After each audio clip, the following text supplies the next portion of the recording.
My wife caught me. You've been cheating. I found the evidence. Waving hotel receipts. I said, you're right.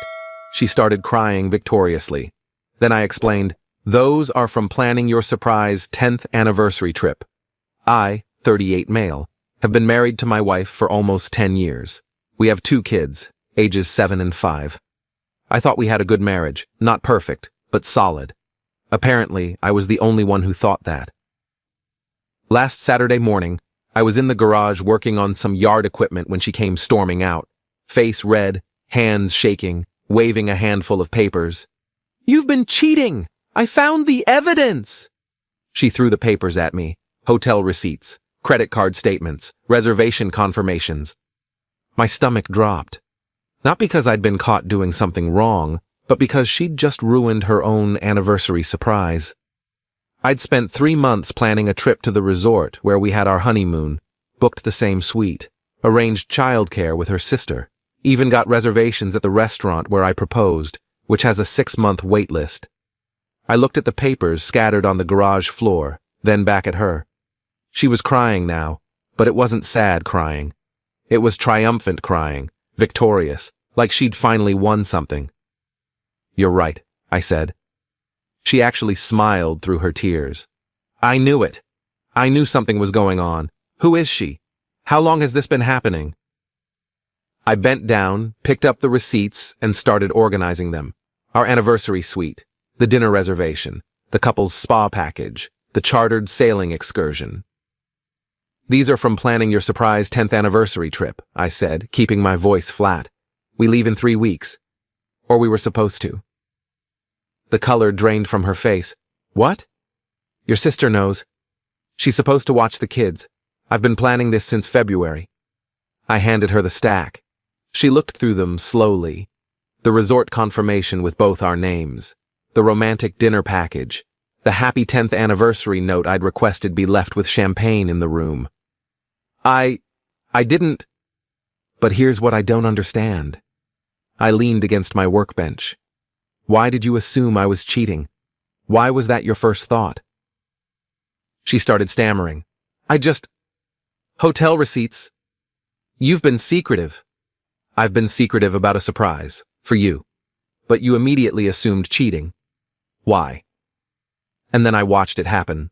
The micro-expressions. The panic flickering behind her eyes. The way her hands tightened on the papers. Unless, I said slowly, you assumed I was cheating because that's what you would be doing, or what you are doing. That's ridiculous. I'm not. Then why did you go through my desk? Why were you looking for evidence of something? I was looking for the insurance papers. In my locked filing cabinet? With the key you don't have? So you picked the lock looking for insurance papers? She didn't have an answer for that. I think you were looking for evidence because you wanted to feel less guilty about something you're already doing. Classic projection. You're insane. I would never. Then you won't mind if I look at your phone right now. The way she clutched her phone to her chest told me everything I needed to know. That's what I thought. I walked past her into the house. She followed, still protesting, still claiming innocence. I grabbed my laptop, my wallet, my keys. Where are you going? To my brother's. I need to think. You can't just leave. We need to talk about this. No, we don't, not yet. I need to figure out what's actually happening before I say something I can't take back. I drove to my brother's place, told him everything. He poured me a whiskey and let me process. That night, I started digging. Her phone is synced to our family computer for photos. I never look at it, privacy and all that. But now I looked. Found nothing in the regular photo stream. But the recently deleted folder, that's where she'd been sloppy. Screenshots of text conversations, selfies in outfits I'd never seen, pictures at restaurants I'd never been to, and one photo that made my blood run cold, her and a man I'd never seen, sitting in a car, clearly taken by someone in the passenger seat. The text screenshot was the worst. Him. Can't wait for Saturday. Tell him you're at your sister's again. Her. Already planned. She covers for me every time. Her sister. The one I'd trusted to watch our kids for our anniversary trip. the one who was apparently providing alibis. I screenshot everything before it auto-deleted, backed it up to my own cloud, documented dates and times, then I called a divorce attorney. Update 1 week later. First off, thanks for all the support. This week has been a nightmare, but I'm pushing through. So, confrontation happened Monday. I came back to the house with my evidence organized and my attorney's advice fresh in my mind. Document everything. Don't leave the house permanently. Stay calm. She'd apparently spent Sunday convincing herself that I was the bad guy for storming out and making accusations. When I walked in, she was ready with her own offensive. "We need to talk about your behavior," she started. "Accusing me of cheating when you're the one with hotel receipts." Those hotel receipts were for our anniversary trip, which you'd know if you'd actually looked at them instead of just seeing hotel and assuming the worst. That's convenient. It's also the truth. Call the resort. Call the restaurant. They'll confirm the reservation is for both of us. She didn't have a response to that. "But let's talk about your behavior," I continued. "Specifically, what you've been doing on Saturdays when you're supposedly at your sister's." The color left her face again. "I don't know what you're—" I pulled out my phone, showed her the screenshots, the texts, the photos, her face in each one, undeniable. She didn't even try to deny it, just started crying.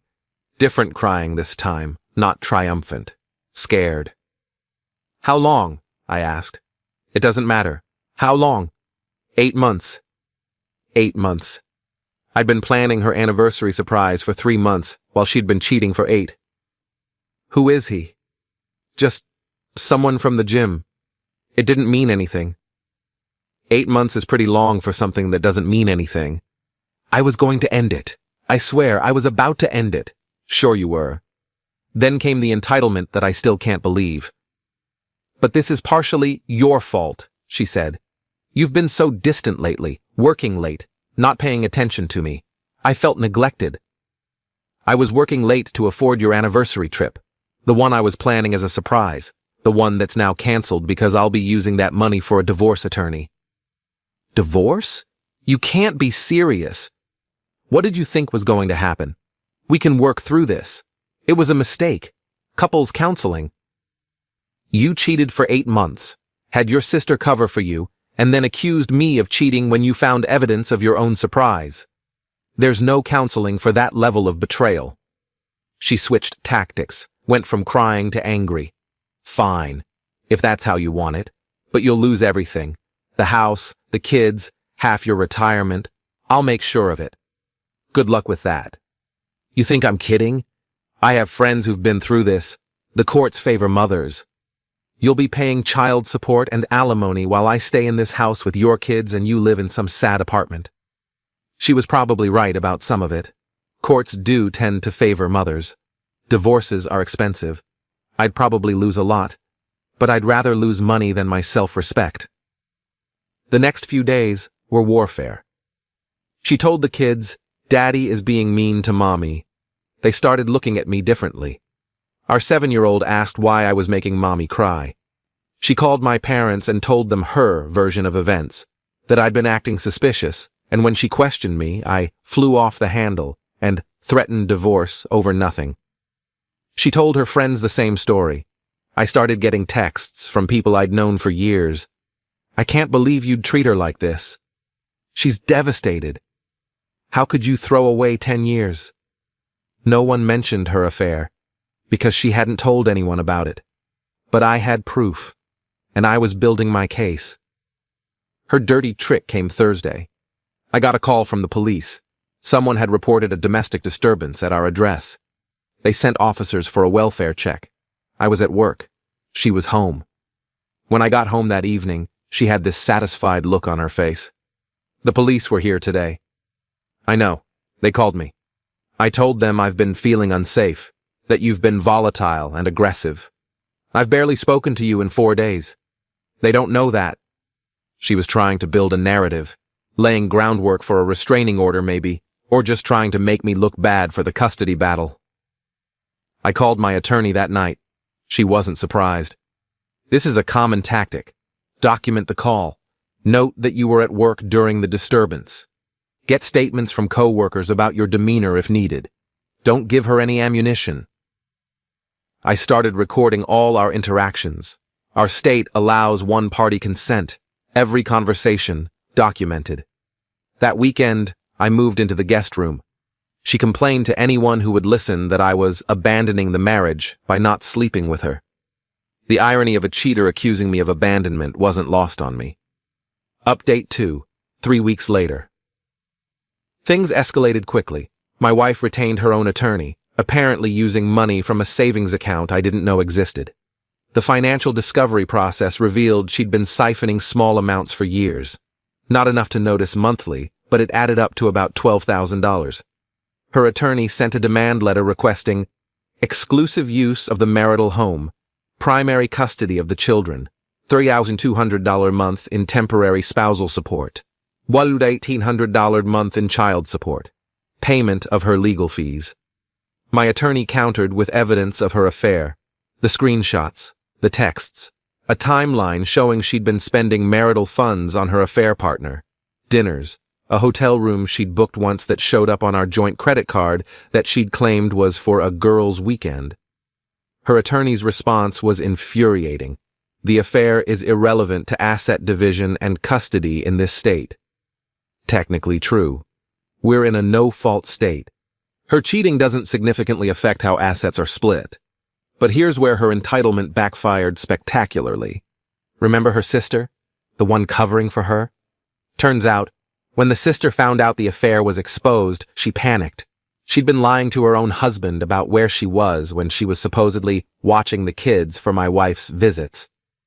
The whole thing unraveled. The sister's husband called me. We'd been friendly at family gatherings, but never close. Now we had something in common. We'd both been deceived by these women. I just want you to know, he said. I had no idea she was covering for her. I thought you guys had a great marriage. So did I. For what it's worth, my wife's been spilling everything since I confronted her. She's terrified I'm going to divorce her too. She's told me dates, times, locations, if you need any of it for your case. Suddenly, I had corroboration. Dates matched my wife's sister visits. Times matched the deleted texts. The sister had been keeping a mental log because she was nervous about the lies. My attorney was thrilled. This helps establish a pattern of deception. It may not affect asset division, but it absolutely affects custody. A parent who lies this systematically and involves family members in covering up her deception demonstrates poor judgment. The custody evaluator was appointed 2 weeks into the process. Court-mandated professional who interviews both parents, talks to the kids, visits both homes. My wife tried her charm offensive. The house was spotless. She was supermom for the visit. Had all the right answers. But the evaluator wasn't stupid. She asked about the affair. My wife tried to minimize it. It was a mistake, a brief lapse in judgment. My husband has been emotionally unavailable for years. The evaluator noted that brief contradicted the 8-month timeline. She asked about the police welfare check. My wife claimed she'd genuinely felt unsafe. The evaluator noted that no charges were filed, no restraining order was sought, and my wife's own text messages from that day, which I'd been able to retrieve through our phone plan records, showed her laughing with a friend about giving him something to worry about. She was building a case against herself without even realizing it. Then came the deposition. My wife had to answer questions under oath. My attorney was thorough. Did you have an affair? Yes. For how long? About 8 months. Did your sister provide alibis for this affair? Sometimes. Did you use marital funds to finance activities related to this affair? A few dinners, maybe. Did you accuse your husband of cheating before he discovered your own affair? There were hotel receipts. That were for a surprise anniversary trip, correct? I didn't know that at the time. Did you file a false police report about a domestic disturbance that never occurred? Her attorney objected, but the question was on the record. I felt unsafe. Your own text messages from that day show you joking about giving him something to worry about. Do you deny sending those messages? Silence. The deposition lasted 4 hours. By the end, her entire narrative had crumbled. She tried one more play, called me directly against her attorney's advice. "Can we just stop this? I'll agree to 50-50 custody. We split everything evenly. No support either way. Clean break." It was actually a reasonable offer. More reasonable than I expected. "What's the catch?"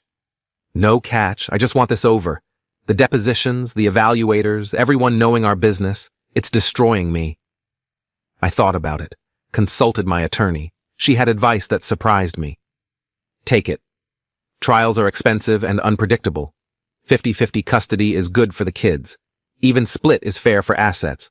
Prolonging this costs you money and emotional energy. If she's offering reasonable terms, accept them." So I did. Final update, 2 months after filing.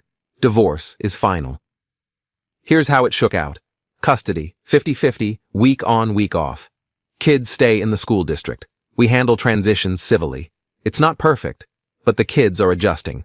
House sold. Split the equity after paying off the mortgage.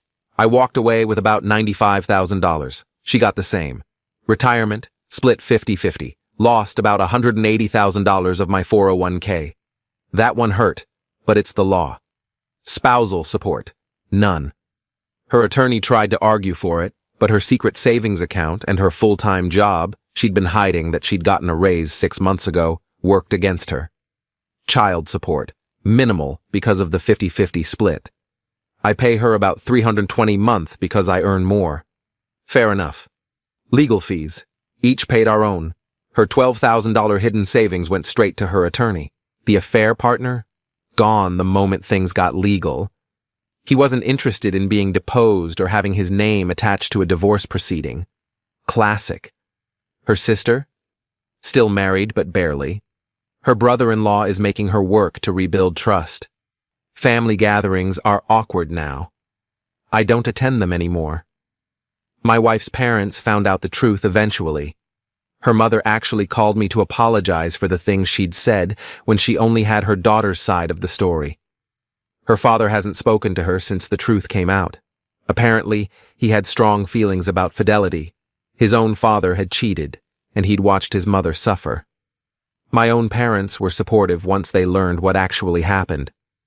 My mom still has opinions about whether I could have fought harder, but she's met the kid's mother's affair partner at this point. He showed up at school pickup once, apparently dating my wife now, so she's come around to understanding why there was nothing to fight for. The kids are the hardest part. They don't fully understand what happened, just that mom and dad don't live together anymore. My 7-year-old asked me last week if it was his fault. I held him and told him no, absolutely not, that sometimes adults have problems that kids can't fix and didn't cause, that both his mom and I love him and his sister more than anything, that this wasn't about them. He seemed to accept it. For now. My ex-wife and I communicate strictly through a co-parenting app. Logistics only. No emotion, no drama. It's better this way. She tried once, a few weeks after the divorce was final, to have a real conversation. "I know I hurt you," she said during a kid exchange. "I know I can't take it back, but I want you to know I'm sorry." I looked at her for a long moment. "I believe you're sorry it ended this way. I don't believe you're sorry you did it. There's a difference." She didn't have a response. The anniversary trip? I canceled everything. Got partial refunds on most of it. Used some of the money to take my kids to an amusement park instead. Different kind of memory, but a good one. Here's what I've learned from all this. Trust your instincts. I spent months feeling like something was off, but talking myself out of it. I should have asked questions sooner. Not accusatory questions, just honest ones about how our marriage was doing. Projection is real. When someone accuses you of something out of nowhere with unusual intensity, ask yourself why that particular accusation. Often they're telling on themselves. Document everything. From the moment I suspected something was wrong, I kept records, screenshots, dates, times. It saved me in the custody evaluation. Take the reasonable deal. My attorney was right. Dragging this into a trial would have cost more money and emotional energy than it was worth. Sometimes winning means accepting fair and moving on. Kids are resilient, but they need stability. The 50-50 arrangement isn't what I wanted. I wanted more time, but it keeps their lives consistent. 2 homes that love them beats 1 home full of conflict. And finally, you can do everything right and still lose. I planned a surprise anniversary trip for a woman who was cheating on me the whole time. I didn't deserve what happened, but I also can't control other people's choices. I can only control how I respond. I responded by protecting myself legally, fighting for my kids, and refusing to play the victim narrative she tried to build. That's enough. The irony of how this all started isn't lost on me. She accused me of cheating, waving evidence of the nicest thing I'd ever planned for her. And in doing so, she exposed herself. Sometimes the trash takes itself out. You just have to pay attention to the signs. To everyone going through something similar, it gets better. Not fast, and not without work, but better. Moving forward now. One day at a time.